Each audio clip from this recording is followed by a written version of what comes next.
Hey, what's up? I'm SwitchBackMongo. Today's a good day because it's a day all about making super sick farms in my hardcore Minecraft world. They're super sick because they're gonna get me really valuable materials, but we're also gonna design them to look lit. But which farms are they? Well, I'll tell you. Gosh, give me a minute. Today we're starting with a bamboo farm, moving on to an amethyst farm, and finishing it off with a moss farm. I've chosen these three specifically because they're all gonna help me with builds around my new base. But each of these materials can be used in a number of ways other than just decoration, but I'll explain those later. So the goal's simple for today. 3 great builds and a steady flow of new materials. And by the way, I finally got that last crystal. So now let's build some farms. Mabel, you ready to build a bamboo farm? Yeah, me too. Let's get this going. So for the bamboo farm, the first thing and probably the most important decision to make is where to put it, because the one I'm making is actually gonna need a good amount of space. I feel like in terms of how my starter builds are gonna look, I think down there in that pit is just the perfect place to put a bamboo farm. Down there, the noise won't be too much of a problem. It'll be close enough to my house where it's gonna be running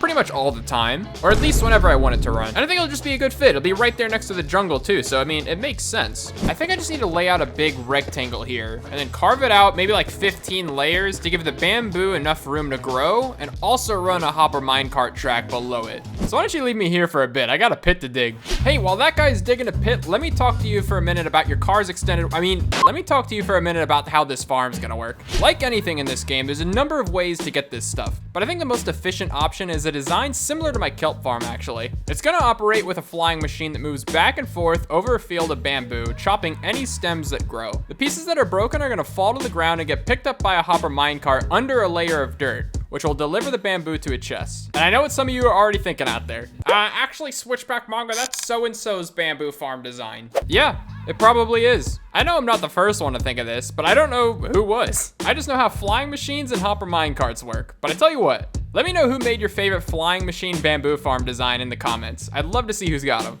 Anyway, is that guy done digging yet? Yeah, look at that pit. That's the project. Thanks for watching. I'll see you guys next time. Please stop trying to make jokes, dude. So now you'd think I'd be ready to build this farm, right? No, what are you, crazy? We need to decorate this pit before putting the bamboo in place, because once that stuff's growing in here, it's gonna be 10 times harder to build. Look out, I bet you didn't expect this smart guy to be coming through. I need to grow some spruce trees. Yeah, those. Yikes, we're gonna need to do a lot of chopping here. But I think I got something that's gonna help with that. Yeah, that'll be nice. Doesn't Minecraft music just make everything better? This seriously is what it's all about. Just recording tonight and playing the game. I don't care how long it's taking me to cut these trees down. I'm having a good time here listening to wait, and I need to remember that. Little note to myself. Maybe put it in the video because I wanna remember it down the line. The design of these walls didn't need to be anything crazy. I just needed something other than the stone, and the spruce logs would be something to pair nicely with the bamboo in here. I wanted to break up the long walls a bit though. They were just too long to be one solid material. So I brought in some copper blocks and added a random pattern, and it did the trick for me. The short walls were a bit different though. I had to cut holes for the flying machine to pass through. That way, whenever I turn the farm off, I can hide it away and keep it from obstructing any growing bamboo. It wouldn't make the biggest difference in the world to skip that step, but I thought it'd just be a nice way for it to work. Nice, now I think I'm actually ready to make the farm. The easy part. If I can nail this flying machine first try, that is. All right, here goes nothing. Test flight 1. Perfect. And comes back. Oh, heck yes, dude. That's a bamboo farm right there. Well, not really. All I have left is this layer of hoppers. I gotta do this layer of rails. Gotta put the minecart, obviously.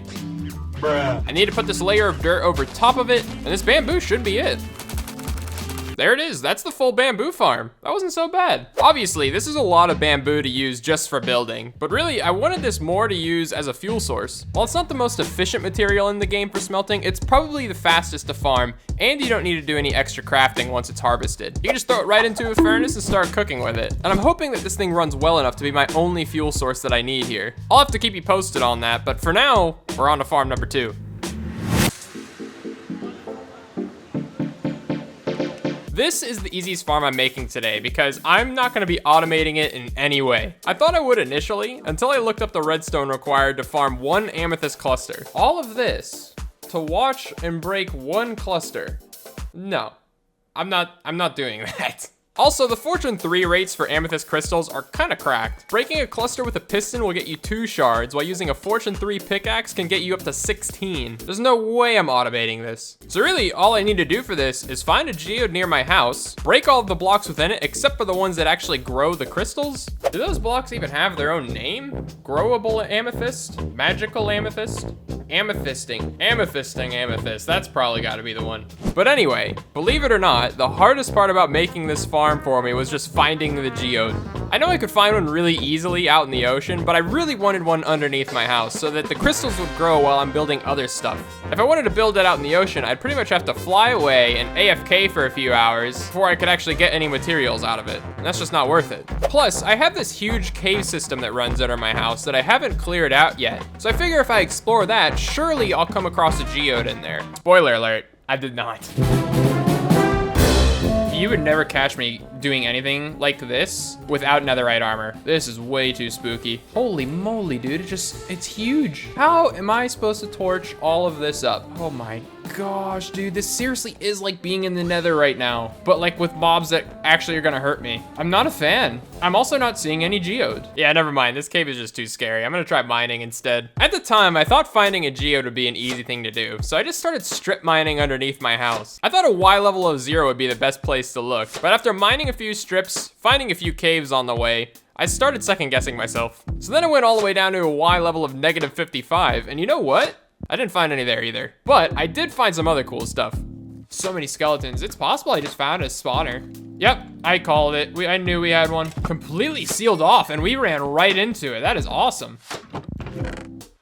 Bro, look at that. Whoever finds those in dungeons, can you believe that? I really find a notch apple and not a geode. Why you gotta do me like that, game? Once that happened, I figured it was best to just give up for the night. I picked up the mining again the next day offline, just trying different Y levels in the same area. I moved up to -45, -35, -25, and finally, actually pretty soon into the new session, I found a geode.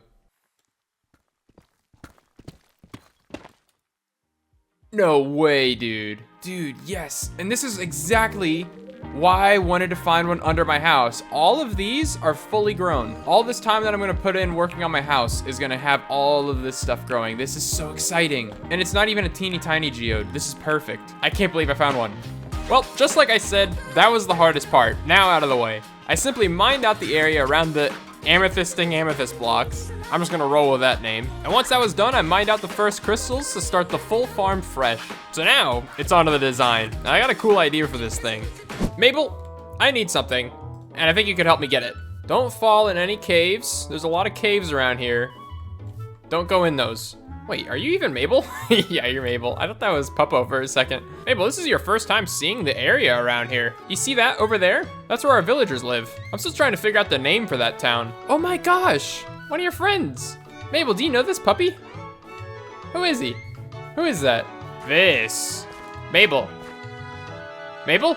This right here is what we need. We're gonna be building out of this stuff. Moss, don't stand on it. I need to grow that, like this. See? This is gonna seem so stupid for what's gonna happen in the video. Probably like 2 minutes from now, I bet. Okay, inventory's full. Let's just go, Mabel. We'll leave all this here. It won't despawn. So that's good. Let's go. Thank you for your help today, Mabel. Mabel, the MVP. Wait, what was I working on again?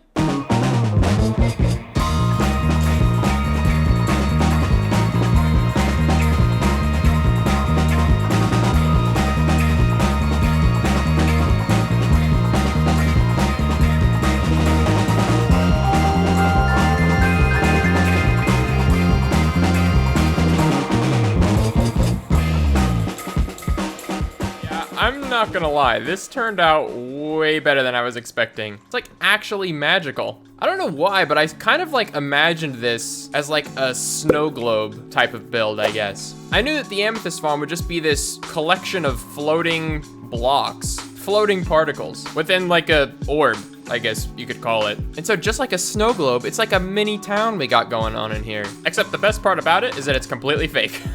There's nothing in these doors. Maybe we put something in there, I don't know. If you have any ideas for what to use these shacks for, let me know in the comments. But for now, we need to move on to that moss farm. On to the moss farm, and what I've learned is that moss farms are just super ugly. So rather than trying to figure out where to put the moss farm, I'm gonna figure out where to hide this thing. I think there's a way to still make it look cool, but most of it is gonna get tucked away. There's a lot of nasty redstone that goes in that. It's just not very clean. And actually, come to think of it, I think a cool place that I could put it would be attached to this path right here. This thing's been here since the very beginning of this base, and it looks like it's meant to go somewhere, but I don't know where it would be supposed to go. Maybe it could dig right into this mountain here, and that could be where I put the moss farm. I'd say it's pretty good. I'm gonna do it. It's gonna go in here. I feel like I've put a lot of builds in caves in this world, but really, nothing needs it more than this moss farm. It's a machine that uses almost every redstone block in the game, all just laid out in what seems to be random fashion. Repeaters, comparators, hoppers, note blocks, trails of redstone dust. It's just, yikes. But in this cave, I think I can hide almost all of that away and just leave a space where the moss generates exposed. And I think I'll be able to incorporate that into a pretty cool build. But I just need to start by putting the bare bones farm in here. Now, do you see why I wanted to hide this thing? I'm not gonna sit here and pretend that I came up with this design. This is a moss farm from Pixlriffs. It seemed pretty straightforward, seemed to work pretty well. I went for it. I think it'll be a good fit in here. And the best part is that I think I'll easily be able to cover all of it up. Now, if I'm not mistaken, this thing should be good to go now. Oh, I forgot the moss. Oh, frick. I forgot the moss. I forgot the one thing that I needed for this farm. Look at that. That's a moss farm.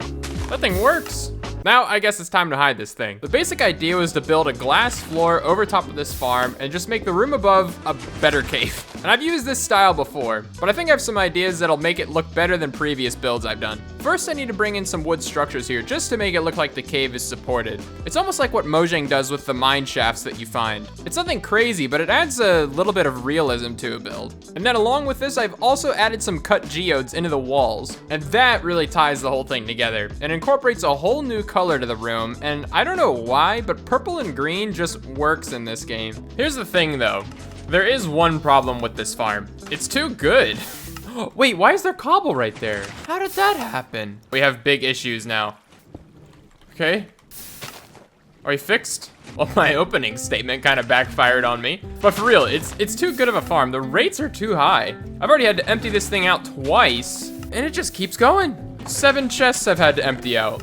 But it's not 100% terrible, because what I can do with it is I can take some of the moss and start using it for bone meal now. That is the huge additional perk to this farm, and moss in general. Moss has to be the easiest block to build with out of the 3. And bone meal, I don't even think I need to vouch for bone meal. I mean, you know, you need it. And I mean, with the conclusion of this, that's 3 great farms for today. Bamboo, amethyst, moss, we got it all. But returning to the bamboo farm, I've started construction around the area to actually make it look nice like we planned. But here's the thing though, it's become a project that's gonna be a good bit bigger than the farm itself. I'm gonna save details on it. I have some cool ideas here. So forgive me for not making the build side of it super sick like we planned. But now to end it all off, we need to look at a comment from last episode, episode 66. I really like that you showed the process instead of just cutting all the failed attempts. And the house looks so good, worth the time. It absolutely was worth the time. Just like any long project in this game, really. There were actually a number of comments along these same lines. I'm just really glad to see that a lot of people enjoyed that approach to the video. I'm not some 5-star builder like a lot of the big dogs on this platform. I very rarely can build something that looks good on my first try. And I think the problem with having so many good builders out there to watch is that it makes you just start to expect building to be easy, and it's not.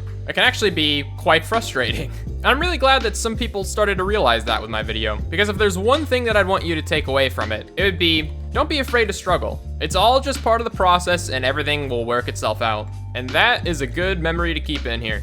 Anyway, I hope you all enjoyed this video.